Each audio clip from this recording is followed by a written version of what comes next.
design, create, communicate. I want that.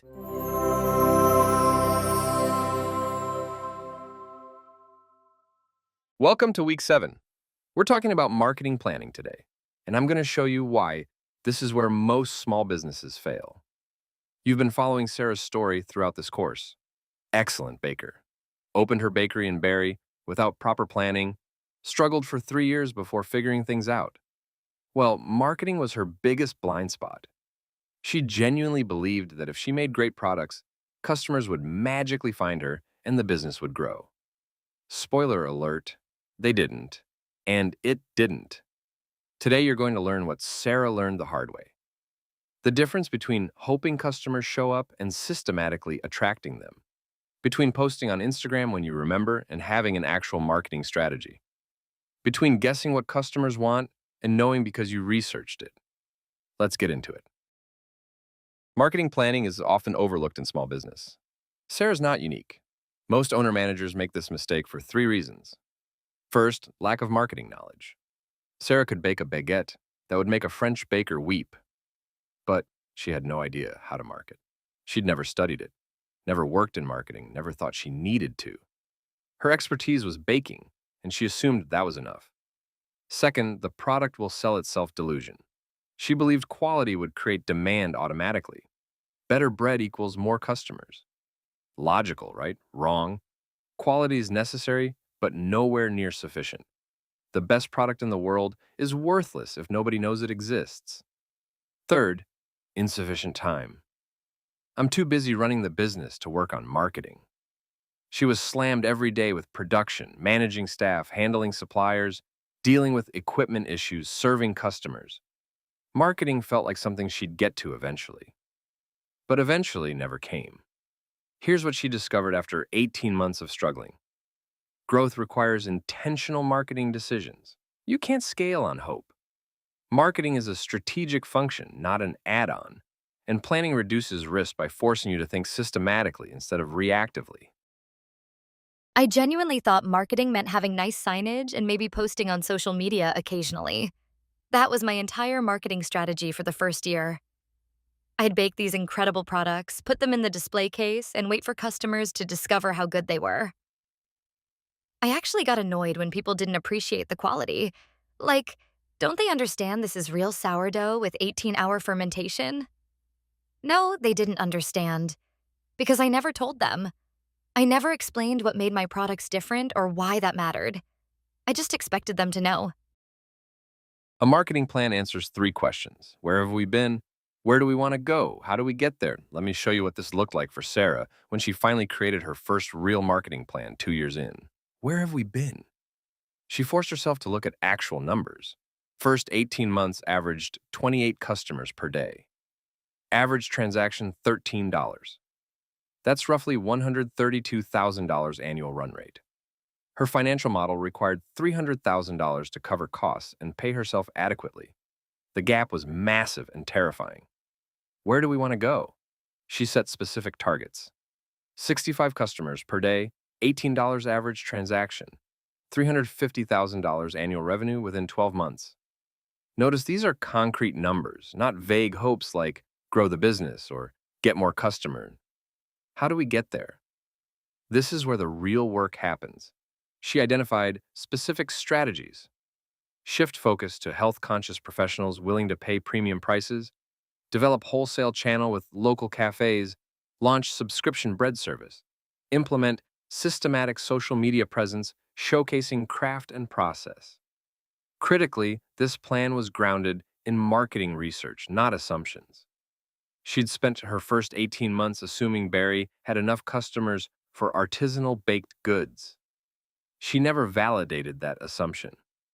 When she finally did research, talking to potential customers, surveying people at the farmer's market, analyzing competitors, she discovered the market was smaller than assumed, but also underserved in specific segments. The research changed everything. She stopped trying to be everything to everyone and started targeting specific customers with specific needs she could serve better than anyone else. An effective marketing plan has specific characteristics. Let me walk through them using Sarah's experience, aligned with company mission.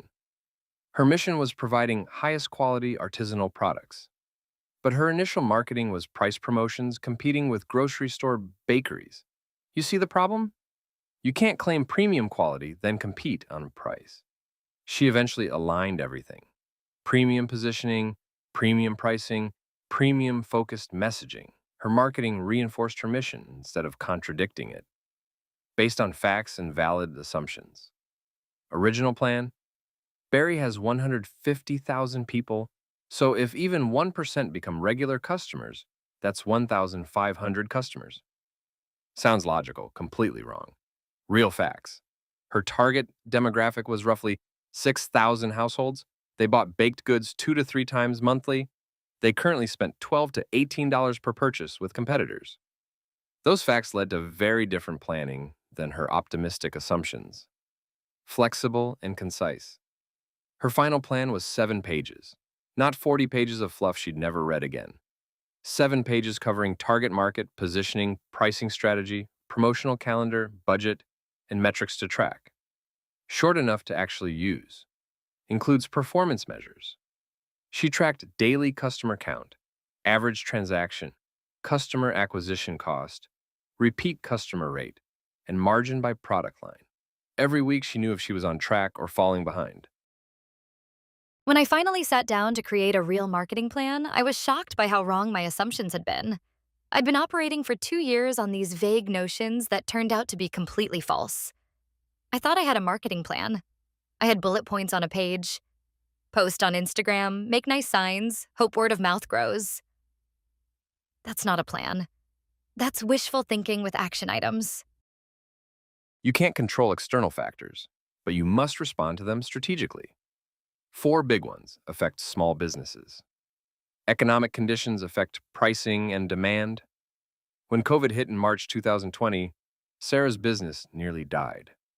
Cafe traffic disappeared overnight. Office workers went remote. Foot traffic through downtown Barrie collapsed. She had 2 choices: wait for things to return to normal or adapt to new reality. She adapted. Launched pre-orders for contactless pickup within 1 week. Started home delivery within 5 kilometers. Developed bread subscription service where customers could get weekly delivery of their favorites. Revenue dropped 35% initially, but recovered to 80% within 3 months because she responded instead of waited. Competition shapes positioning. When a second artisanal bakery opened across town, her gut reaction was panic. But she analyzed their offering. They focused on custom cakes and event pastries. She doubled down on daily bread and breakfast items. Different positioning meant less direct competition than she feared. Legal constraints influence operations, health regulations, labeling requirements, cottage food laws. She couldn't ignore these. They constrained what she could do, frustrated her sometimes. But she built compliance into operations, because reality doesn't care about your preferences. Technology alters distribution and promotion. She initially resisted technology. I'm a baker, not a tech person. But when she finally embraced it, online ordering, Instagram for showcasing process, email list for promotions, Google business optimization, her reach expanded dramatically. Technology didn't replace her craft. It made her craft accessible to more people. The key is systematic monitoring. She created a simple Friday routine: 30 minutes reviewing competitors' social media, checking local business news, scanning food industry trends, monitoring economic indicators. That weekly scan kept her aware of changes requiring response. The marketing mix is your tactical toolkit.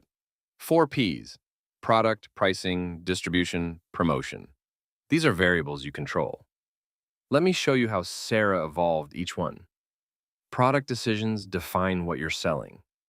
She started trying to offer everything: breads, pastries, cakes, cookies, sandwiches, coffee. Huge mistake. Mediocre at too many things instead of excellent at a few. She eventually narrowed to 3 categories: sourdough breads, French pastries, breakfast items. Cut everything else. Short-term revenue dropped as some customers left. But profitability jumped because she got really good at fewer things and costs dropped. Pricing strategy signals positioning. She initially priced 15% above grocery stores, thinking that was premium. Wrong. That's still price competition in customers' minds. She repriced to 50% above grocery stores, clearly signaling different quality tier.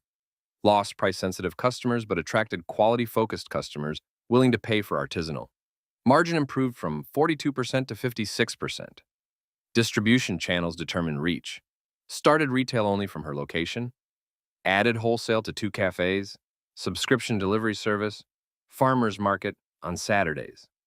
Each channel required different approach but expanded reach beyond walk-in traffic. Promotion drives awareness. Weakest area initially. Eventually developed systematic approach. Instagram showcasing process, monthly email to subscribers, tasting events first Saturday monthly. Loyalty program, cross-promotion with local coffee roasters. Consistent, targeted, measurable. The 4 Ps must work together coherently. Premium product requires premium pricing. Selective distribution. Quality-focused promotion. Mismatches confuse customers. Sarah's initial problem was premium product with mid-range pricing and minimal promotion. Nothing reinforced anything else. Pricing was terrifying. When my consultant suggested I raise prices 40%, I thought he was insane. I'll lose all my customers. He said, "You'll lose the wrong customers and attract the right ones." He was right. The price-sensitive customers who complained about $6 for a baguette weren't my target market anyway. They wanted grocery store prices with artisanal quality. That doesn't exist. When I raised prices, I lost maybe 20% of customers, but the remaining 80% didn't blink. And new customers came specifically because of the positioning. Most small businesses waste money trying to serve everyone. Sarah did this for 2 years. Market segmentation groups customers with similar needs, so you can target efficiently. She initially defined her market as people in Barrie who like good bread. That's not segmentation. That's a census. Real segmentation goes beyond demographics into behavior and motivations. She eventually identified 3 segments. Segment 1, health-conscious professionals, age 30 to 55, household income above $80,000, value quality ingredients and traditional methods, willing to pay premium, buy 2 to 3 times weekly, average transaction $24, primary target. Segment 2, busy parents seeking convenient breakfast solutions. Age 35 to 50, household income $60,000 to $95,000, prioritize convenience and taste, moderately price sensitive, buy weekly, usually Saturday morning, average transaction $32, buying for family. Secondary target. Segment 3, event buyers needing specialty items. Age 25 to 65, occasional purchasers, price sensitive, high transaction when they buy, but low frequency. Tertiary segment she served but didn't actively market to. Notice the different behaviors and motivations. Health-conscious professionals care about ingredients and process. Parents care about convenience and taste. Event buyers care about presentation. Same products, completely different reasons for buying. She tailored marketing to each segment. Instagram emphasizing fermentation process and premium ingredients. Targeted segment 1. Saturday morning family packages targeted segment 2. Special order capacity addressed segment 3 when needed. This improved efficiency dramatically. Instead of generic messaging to everyone, targeted messages addressing specific needs of specific segments. Response rates tripled while marketing costs stayed flat. Here's a critical insight. A small group of customers drive most profit. For Sarah, 20% of customers generated 73% of revenue and probably 80% of profit. Customer relationship marketing focuses on retention and loyalty, not just acquisition. It's built on customer data showing who buys what, how often, at what value. Sarah started tracking this systematically. She discovered her top 50 customers, the regulars who came weekly or more, were worth roughly $1,200 annually each. That's $60,000 in revenue from 50 people. Losing even 5 of them would devastate her business. So she focused on keeping them happy, remembered their preferences, texted when their favorites came out of the oven, gave them first access to new products, created VIP events for top customers. Nothing expensive, just deliberate attention. She also identified potential high-value customers, people who'd bought a few times and fit the profile of regulars but hadn't committed yet. She targeted them specifically with invitations to tasting events, free samples of new items, personal thank you notes. Conversion rate from occasional to regular customer jumped from 8% to 34%. The database didn't need to be sophisticated. Simple spreadsheet tracking customer name, contact info, purchase history, preferences, notes. She reviewed it weekly, identified opportunities to deepen relationships with valuable customers. I used to treat all customers the same. Seem fair, right? But that's stupid business. A customer who comes in every Saturday and spends $30 is worth 50 times more than someone who buys a croissant once. When I started focusing on keeping my regulars happy and converting occasionals into regulars, everything changed. I stopped worrying about attracting random walk-ins and started building relationships with people who mattered to my business survival. A plan without monitoring is just wishful thinking on paper. You need to track performance against goals and adjust when you're off track. Sarah tracked key metrics weekly: customer count against target, average transaction against target, customer acquisition cost, repeat customer percentage, revenue by product category, gross margin. Every Friday, she spent 30 minutes reviewing numbers. If something was trending wrong, she investigated immediately. Why are transactions down this week? Why did repeat rate drop? Why is margin on croissants declining? Early detection of problems allowed quick response. When she noticed average transaction declining in month 4 of her plan, she investigated. Discovered customers were buying fewer items per visit. Why? Prices had gone up, but value perception hadn't. She responded by creating combo deals that increased perceived value while maintaining margin. Average transaction recovered within 3 weeks. Deviations from plan provide opportunity to either modify the plan or implement contingency plans. She'd built contingencies into her planning. If customer count didn't hit 50 by month 6, Plan B was to launch aggressive referral program offering existing customers free product for bringing friends. If wholesale channel didn't generate projected revenue, Plan B was to pursue corporate accounts for office catering. The monitoring discipline forced honesty. Numbers don't lie. If your plan isn't working, you know quickly instead of discovering 6 months later that you're way off track. Contingency planning matters because plans rarely unfold exactly as projected. Unexpected competitor actions, supplier problems, equipment failures, economic shifts, they all happen. Flexibility means being prepared to pivot when reality diverges from plan. Friday afternoon became my favorite time of week once I got systematic about tracking. I'd make coffee, pull up my spreadsheet, and see exactly where I stood. Some weeks were great, numbers trending up, plan working. Some weeks were concerning, something off track, needed attention. But I always knew that awareness was powerful. I stopped feeling like I was stumbling around in the dark hoping things worked out.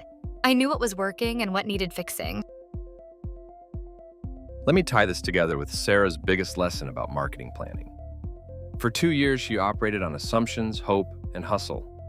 She worked incredibly hard, made excellent products, treated customers well, but struggled to grow because she had no systematic approach to marketing. When she finally created a real marketing plan, grounded in research, with specific strategies for each element of the marketing mix, targeted at defined customer segments, with metrics to track and contingencies prepared, everything changed. Not overnight. But within 6 months, she hit targets she'd been missing for 2 years. The plan forced clarity. Who exactly are we serving? What do they value? How do we reach them? What will we measure? How will we know if it's working? Those questions seem basic, but most small businesses never answer them systematically. They wing it, post on social media sporadically, run promotions when business is slow, hope word of mouth grows, react instead of plan. Your marketing plan doesn't need to be complex. Sarah's was 7 pages, but it needs to be systematic, grounded in facts, not assumptions, with clear strategies and measurable objectives. Start with research. Talk to potential customers. Understand their needs and behaviors. Identify segments you can serve better than competitors. Define your marketing mix deliberately. What exactly are you selling? At what price? Through what channels? With what promotional approach? Make sure the elements reinforce each other. Set specific objectives and track them relentlessly. How many customers? What transaction value? What margin? What retention rate? Measure weekly so you know if you're on track. Build in flexibility. Your initial plan will be partially wrong. Markets change, competitors respond, customers surprise you. Monitor closely, learn fast, adjust quickly. The difference between businesses that grow and businesses that struggle often comes down to this: systematic marketing planning versus hope and hustle. Hope and hustle might get you started. Systematic planning gets you to sustainable growth. Sarah learned this the expensive way. You can learn it the smart way by taking marketing planning seriously from the beginning.